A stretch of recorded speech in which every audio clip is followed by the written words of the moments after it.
নমস্কার বন্ধুরা, আজ অসাধারণ একটা রেসিপি বানিয়ে দেখাবো।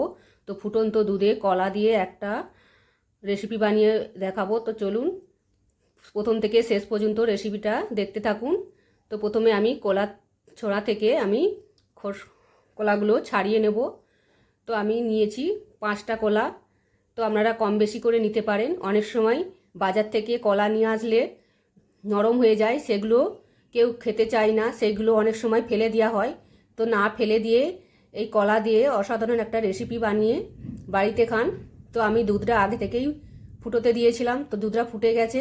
এবার একে একে কলাগুলো দিয়ে এইভাবে খুন্তি দিয়ে কলাগুলো ছোট ছোট করে পিস করে নেব। দিয়ে এইভাবে 3 থেকে 4 মিনিট আমি ফুটতে দেবো।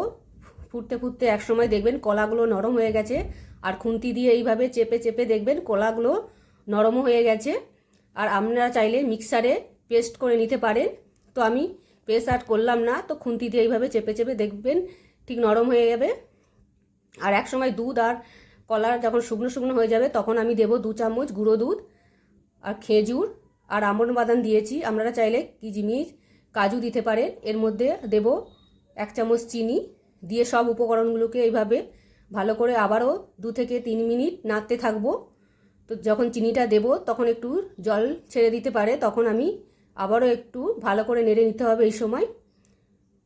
তো নাড়তে নাড়তে দেখবেন এক সময় শুকনো হয়ে যাবে, আর খুব সহজে এই রেসিপিটা তৈরি করা হয়ে যাবে। তো খুব কম উপকরণেই সন্দেশটা বানানো হয়ে গেল।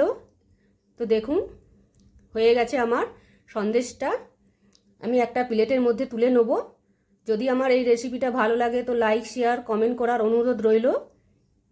তো আমি একটা প্লেটের মধ্যে তুলে নিচ্ছি।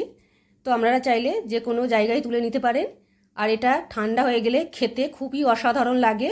ছোট থেকে বড় সবাই পছন্দ করবে। একবার বাড়িতে অবশ্যই ট্রাই করে দেখবেন। অনেক সময় তো কলা ফেলেই দেন, তো একবার এইভাবে বাড়িতে বানান, খুব ভালো লাগবে।